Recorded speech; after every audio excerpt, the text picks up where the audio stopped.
Tonight, you are invited to take a journey unlike any other, not a journey through space alone, but through time itself, through the gentle folds of history, through landscapes that have long since faded, and into moments that exist now only in memory and imagination. There's no hurry here, no destination that cannot wait, only the slow, beautiful unfolding of ages, like pages turning in a book written by the earth itself.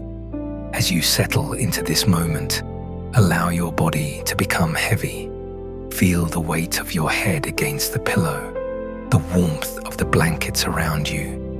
Notice how your breath moves in and out like waves upon an ancient shore. With each breath, you are letting go of the day behind you, letting go of tomorrow's concerns. There is only this breath and the next, and the quiet rhythm that carries you deeper into rest. Tonight, you will walk, but not with your body. Your body is here, safe and still, sinking deeper into comfort with every moment. Instead, you will walk with your mind, with your spirit, through corridors of time that stretch back to the very beginning. You stand now at a threshold. Behind you, the familiar world grows distant and soft. Before you, a path appears, glowing faintly in the twilight. It is made of something between mist and memory, solid enough to walk upon, yet ethereal as a dream. The air is neither warm nor cold. It simply is, perfect, balanced. And as you take your first step onto this path, you feel time itself begin to shift around you. Here, held by something ancient and gentle. And as you walk forward, the world begins to change. Part 1. The Ancient Earth.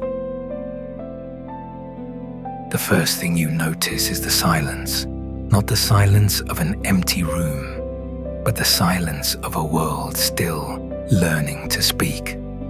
You have walked back through millennia, through centuries that pile upon centuries like fallen leaves, and you have arrived at a time before words, before names, before memory itself. The sky above you is vast and pale, somewhere between dawn and dusk.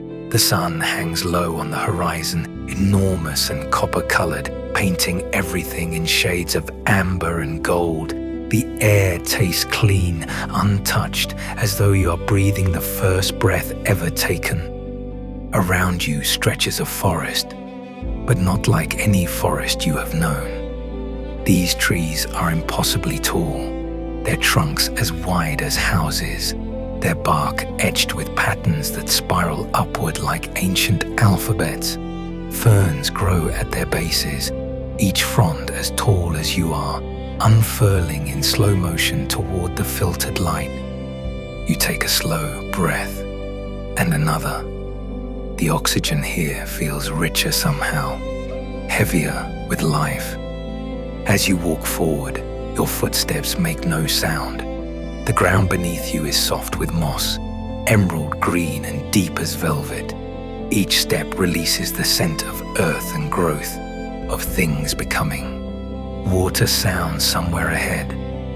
Not the rush of a modern stream, but something slower, more deliberate.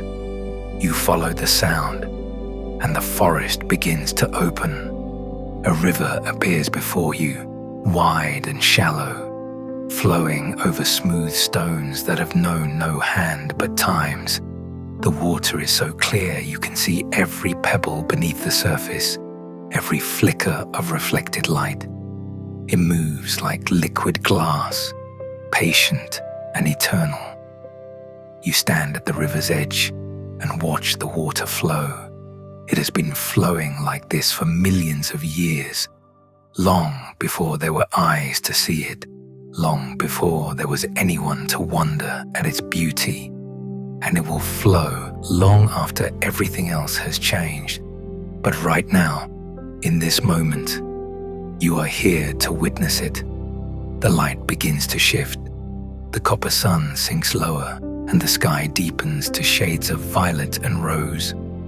Shadows lengthen across the forest floor, stretching like lazy cats in afternoon light. Somewhere in the canopy above, you hear the call of a creature you cannot name, something between a bird and a whisper. You close your eyes for a moment, feeling the ancient air against your skin. When you open them again, the world has changed. Part 2. The First Civilizations. The forest has receded, pulled back by the hands of time. In its place, a landscape of sand and stone emerges, golden and warm beneath a brilliant sky. You are walking now along the banks of a great river, the Euphrates perhaps, or the Tigris, or maybe it is the Nile, its waters dark and life-giving, flowing through the desert like a vein of possibility. The details matter less than the feeling, the sense of humanity beginning to gather, to build, to dream. In the distance, you see the first signs of settlement, mud brick structures, simple and square, rising from the earth like geometric prayers. Their walls are smooth, sun-baked, the color of honey and wheat. Narrow windows let in slices of light, and doorways open onto courtyards where palm trees cast gentle shadows. The air here is warm, but not oppressive. A breeze comes off the river, carrying with it the scent of water and reeds, of bread baking somewhere in the shade.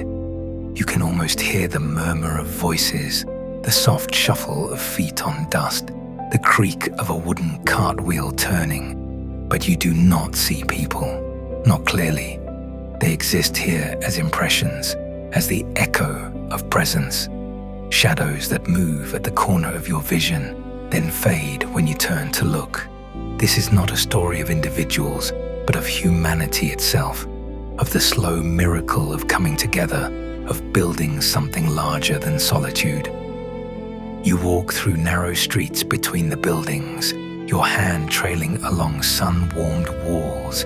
The stone is rough beneath your fingertips, textured with the marks of hands that shaped it, hands that have long since returned to dust. Above you, the sky is an impossible blue, the kind of blue that exists only in ancient lands, deep and pure and endless. The sun pours down like honey, thick and golden, pooling in doorways and courtyards. Time shifts again, like a page turning. The pyramids rise before you now, massive and geometrically perfect, their limestone faces bright as snow in the midday sun. You stand in their shadow, feeling the weight of their presence, the audacity of their existence. Someone imagined this. Someone looked at the flat desert and saw mountains. Someone counted the stars and built stairways toward them. You walk closer, and the stone feels cool despite the heat. Each block is enormous, fitted together with such precision that you cannot slide a blade between them. You place your palm against the surface and feel the hum of ages, the silent song of labor and vision and time. The desert stretches in every direction, an ocean of sand frozen mid-wave. The wind moves across it, creating patterns that shift and reform, never the same twice. In the distance, the horizon shimmers with heat, blurring the line between earth and sky. You breathe in the dry air, and when you exhale, the scene begins to change again. Part 3. The classical world. Now you're walking through columns of white marble, tall and fluted, rising toward a sky of perfect cerulean blue. The light here is different, crisp and clear, with a quality that seems to sharpen everything it touches.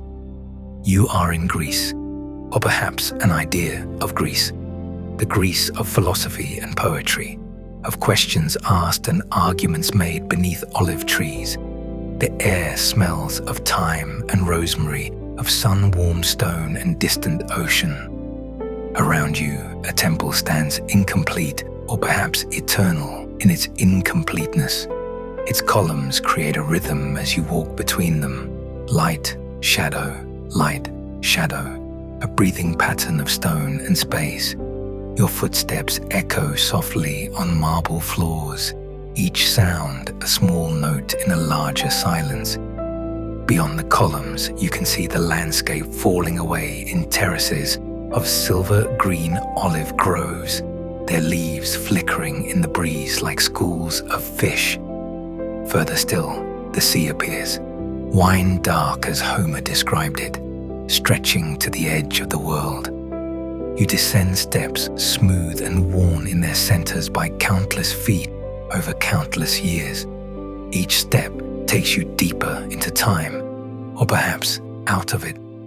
The boundary between past and present grows thin here, gossamer as a veil. At the bottom of the steps, a garden waits, not wild like the ancient forest, but cultivated with care and intention. Cypress trees stand like dark flames against the sky. Roses bloom in shades of pink and cream, their petals soft as silk. A fountain plays somewhere nearby, its water catching the light. You sit on a stone bench, worn smooth by weather and time, and close your eyes. The sound of the fountain becomes the sound of the sea, becomes the sound of rain, becomes the sound of time itself flowing past you, patient and unstoppable. When you open your eyes, the light has changed again. Rome now, or the idea of Rome. Not the chaos of its streets, but its bones, its aqueducts and amphitheaters, its roads that run straight as intention through the landscape. You are walking along one of these roads, paved with stones fitted together like a puzzle. Each stone is worn smooth at its center, polished by the passage of feet and hooves and cartwheels. The road stretches before you and behind you, disappearing into distance in both directions, as though you are walking along a line drawn through time itself. On either side, the countryside rolls gently. Fields of wheat ripple in the breeze, golden and hypnotic. Poppies bloom at the field edges, bright splashes of red among the gold. In the distance, you see the remains of a villa, its walls still standing, its roof long gone, open to the sky. The sun is setting now, painting everything in shades of amber and rose. Swallows dart and wheel overhead, their flight patterns like cursive writing against the deepening blue. Their calls are sharp and sweet, small, joyful sounds in the warm air. You leave the road and walk toward the villa, drawn by something you cannot name. As you draw closer, you see that grapevines have overtaken part of it, their leaves green and glossy, their fruit hanging in heavy clusters. Time has not destroyed this place. It has transformed it, gentled it, returned it slowly to the earth from which it came. Inside the villa, the floor is mosaic, thousands of tiny tiles fitted together to create images of fish and dolphins, of waves and ships. Many tiles are missing now, creating gaps like missing teeth, but the pattern remains clear enough to read. You stand in what was once a courtyard, now open to the sky. The last light of day pours down like honey, pooling on the mosaic floor. You take a slow breath, feeling the warmth of ancient sunlight on ancient stone. And as you breathe out, the world shifts once more. Part 4. The Medieval Twilight. The air has changed. It is cooler now, touched with the first hints of autumn. The light is softer, more diffuse, as though filtered through pearl. You are standing in a village square, small and unpaved, surrounded by timber frame buildings with thatched roofs. Smoke rises from chimneys, thin grey ribbons against a grey-white sky. The scent of wood smoke mingles with the smell of earth and rain, of harvest and turning leaves. The village is quiet. but not empty. You sense life here, contained and careful. A door opens and closes somewhere. A dog barks once, then falls silent. The bell in the church tower rings, slow and sonorous, marking the hour, though you do not count which one. You walk through the square, past a well with a wooden bucket, past a baker's sign swinging gently in the breeze. The cobblestones beneath your feet are uneven, worn smooth in some places, rough in others. Puddles reflect the pearl grey sky, creating mirrors that double the world. Beyond the village, a forest waits, not the ancient forest of the beginning, but something younger, denser. Oaks and beeches stand close together, their branches interlacing overhead to create a cathedral of leaves. The light that filters through is green-tinged and dim, peaceful as deep water. You enter the forest, following a narrow path that winds between the trees. Moss grows thick on the north side of every trunk, soft and luminous in the low light. Mushrooms bloom in clusters, their caps ranging from cream to rust to deepest brown. The air smells of decay and growth intermingled, of the endless cycle of becoming and returning. Deeper in the forest, you come upon a clearing. In its center stands a chapel, small and grey-stoned, its roof of slate tiles dark with age and weather. The wooden door stands slightly ajar, and you push it open, hearing the ancient creak of iron hinges. Inside, the space is dim and cool. A few candles burn on the altar, their flame steady and golden in the still air. The light they cast is soft, creating more shadow than illumination. But there is something comforting about it, something human in the darkness. Stone walls rise around you, unadorned, except for one small stained glass window above the altar. Through it, the fading daylight filters in shades of ruby and sapphire and emerald, casting colored shadows on the floor. You sit on a wooden pew, feeling its solidity beneath you, and let the silence settle around you like a blanket. This silence is different from the silence of the ancient world. That silence was the silence before words. This silence is the silence after them. A silence that knows prayer and song and the murmur of human voices, but holds them gently, without grasping.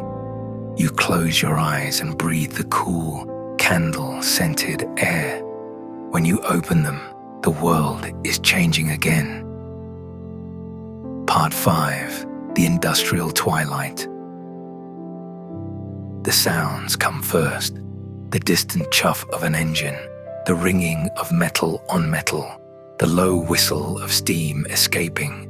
You are standing on a cobblestone street in a city, but the city is cloaked in twilight and shadow. Gas lamps flicker to life along the street, casting pools of warm yellow light. Between these pools, darkness gathers, soft and velvety. The buildings around you are brick and stone, tall and narrow, their windows glowing with lamplight from within. Smoke rises from 100 chimneys, creating a haze that softens the edges of everything, makes the world seem painted rather than real. You walk slowly through these streets, your footsteps echoing off the walls. The air is thick with the smell of coal, smoke, and industry, but underneath it, you catch other scents. Bread baking, horse and leather, the Thames or some other river nearby carrying its ancient waters through this modern world. A bridge appears before you, iron and elegant, arching over dark water. You walk onto it, your hand trailing along the railing, cold and slightly damp from the evening mist. Below, the river flows, black as ink, reflecting the gaslights along its banks like scattered stars. You stop midway across the bridge and look out over the water. The city rises around you, a forest of chimneys and spires and towers, all softened by the mist and the fading light. Somewhere, a clock chimes the hour, its sound deep and reverberating, measuring out time in bronze tones. This is the age of change, of transformation, of the old world giving way to something new. You can feel it in the air, in the rumble of distant engines, in the hum of wires beginning to carry messages through the air like invisible birds. But right now, in this moment of twilight, there is only peace. The day is ending, the city is settling into its evening rhythms, and you are here, witness to this moment of transition, this pause between what was and what will be. You breathe in the coal-tinged air, and as you exhale, the scene softens further, blurs, and transforms. Part 6. The Modern Night. Now the lights are everywhere. You are standing on a rooftop in a modern city, high above the streets, surrounded by a constellation of electric lights. Windows glow in 1,000 buildings. Street lamps draw lines of amber through the darkness. Signs flash and flicker in shades of neon, pink and blue and green and gold. But up here, above it all, the night is quiet.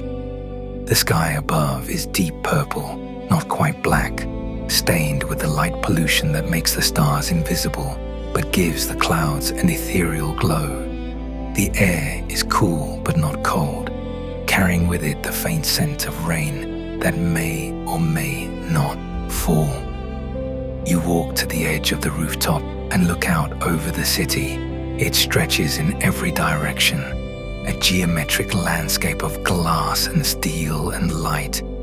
Cars move along distant streets, their headlights like slow-moving streams of white and red.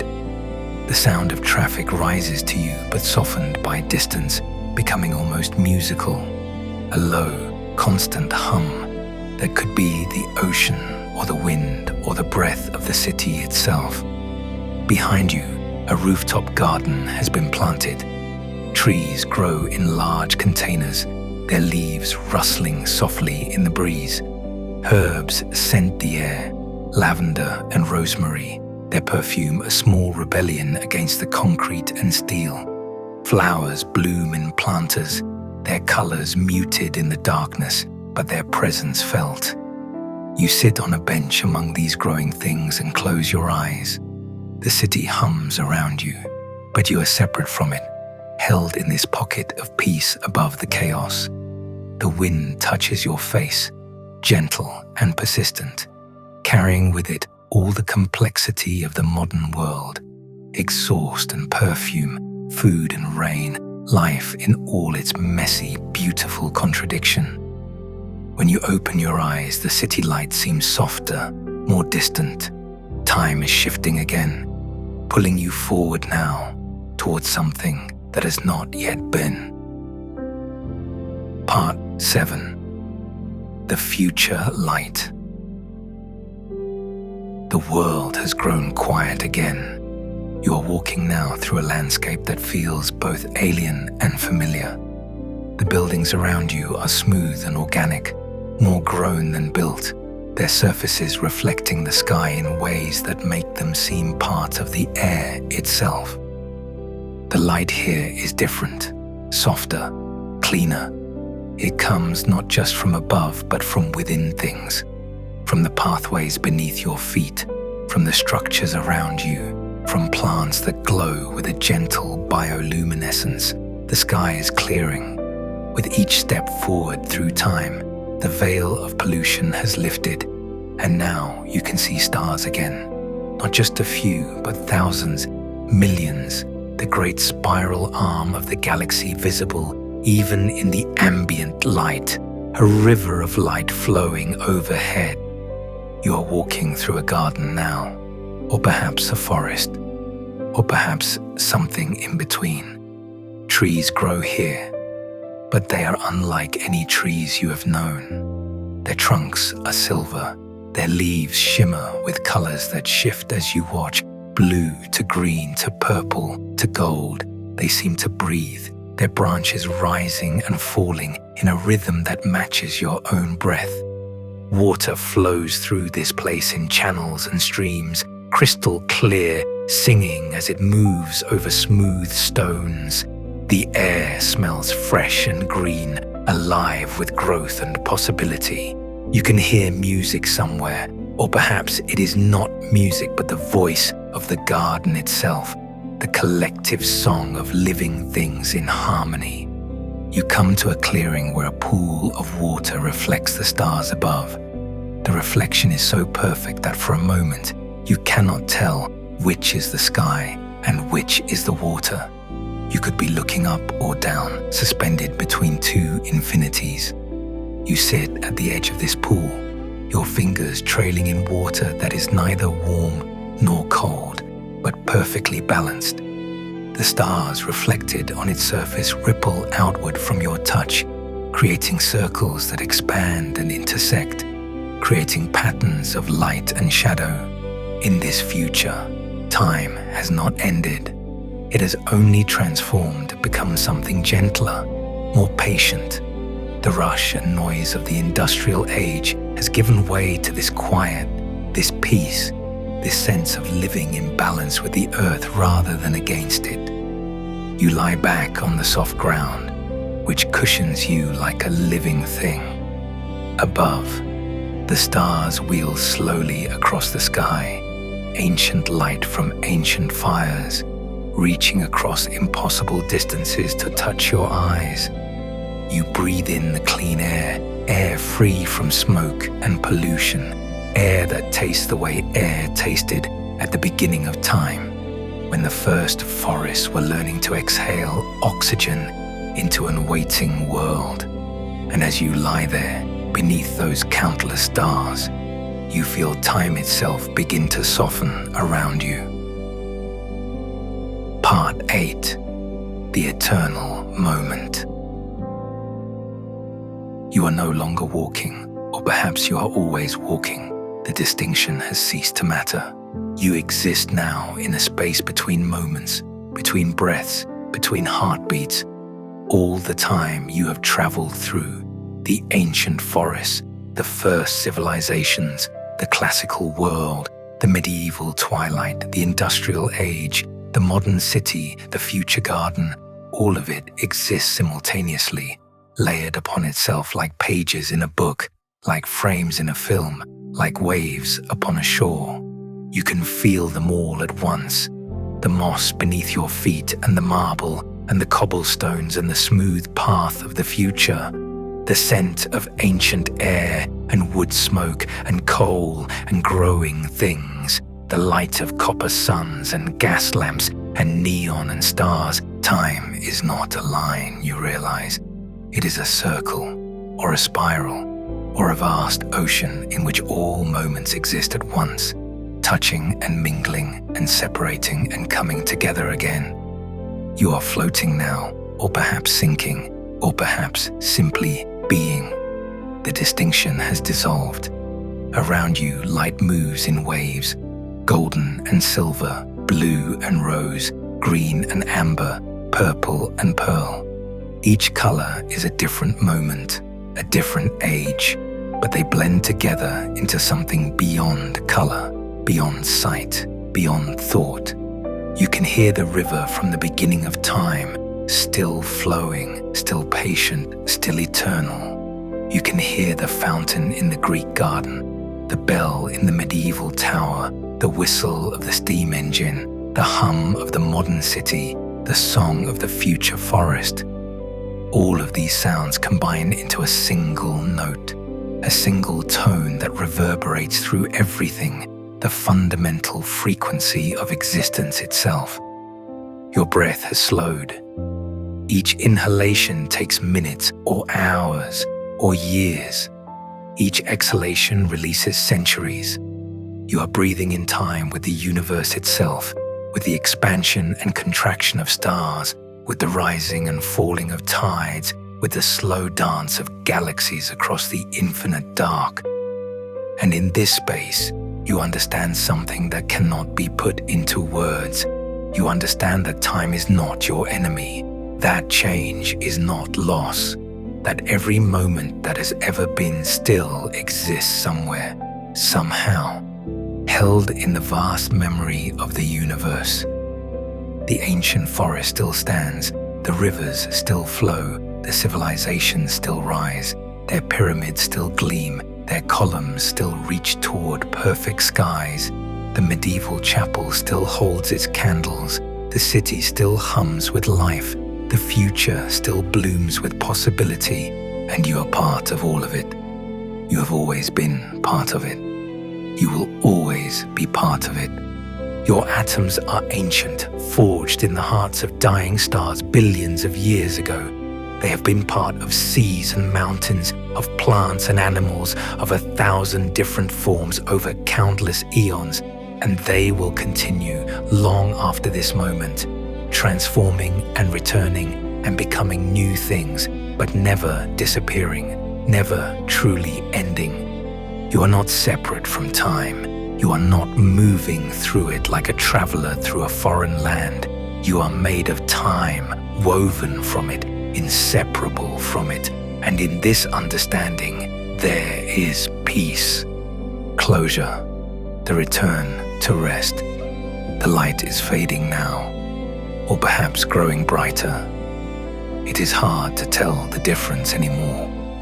You are back in your body, or perhaps you never left. You can feel the weight of the blankets, the softness of the pillow, the gentle rhythm of your breath. But something has changed. You carry with you now the memory of vast spaces and deep time. You carry the silence of ancient forests and the songs of future gardens. You carry the understanding that you are both infinitely small and incomprehensibly vast, a single point in the universe and the universe itself, all at once. Your breath continues slow and easy, in and out, like waves upon a shore, like time itself, flowing past you, flowing through you, flowing as you. Outside your window, the world continues its ancient dance. Stars wheel overhead, the same stars that shone on pyramids and Roman roads, on medieval chapels and gaslit bridges, the same stars that will shine on whatever comes next and next after that, through ages yet to be imagined. But here, now, in this moment, you are at rest. Your journey through time has brought you back to this single, eternal present, this breath, this heartbeat, this moment of peace. There is nowhere you need to be, nothing you need to do. You have walked through all of time and returned to this place of rest, carrying with you the quiet knowledge that time is not rushing past you, stealing your life away. Time is simply the medium in which you exist, like a fish exists in water, like a bird exists in air. And right now, time is asking nothing of you but this: rest. Let your eyes remain closed. Let your body grow heavier still, sinking deeper into the comfort that holds you. Let your breath slow further, becoming so subtle that you are barely aware of it, like the breath of the earth itself, rising and falling through the seasons. The story is ending, but it is also endless.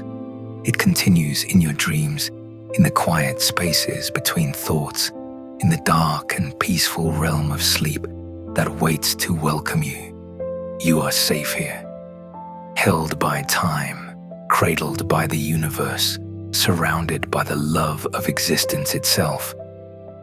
The path you walked still glimmers somewhere in the distance, but you no longer need to walk it. You have arrived where you were always meant to be, here now at peace, letting go, drifting down into the deep and dreamless sleep that restores all things. Let the images fade, let the memories soften, let everything dissolve, into the warm darkness that surrounds you. You are a wave returning to the ocean, a breath returning to air, a moment of consciousness returning to the vast, peaceful awareness from which all things arise and to which all things return. Sleep now. The stars are watching over you as they have watched over everything since the beginning of time. The rivers are flowing, patient and eternal. The earth is turning, carrying you gently through space. And you, precious traveler through time, you are exactly where you are meant to be. Safe, whole, at peace. Drifting now into sleep, deep and restorative, where dreams await like old friends, ready to carry you through the night until morning returns once more. Sleep deeply. Sleep well. The journey is complete, and time, infinite and gentle, holds you in its embrace as you surrender to rest.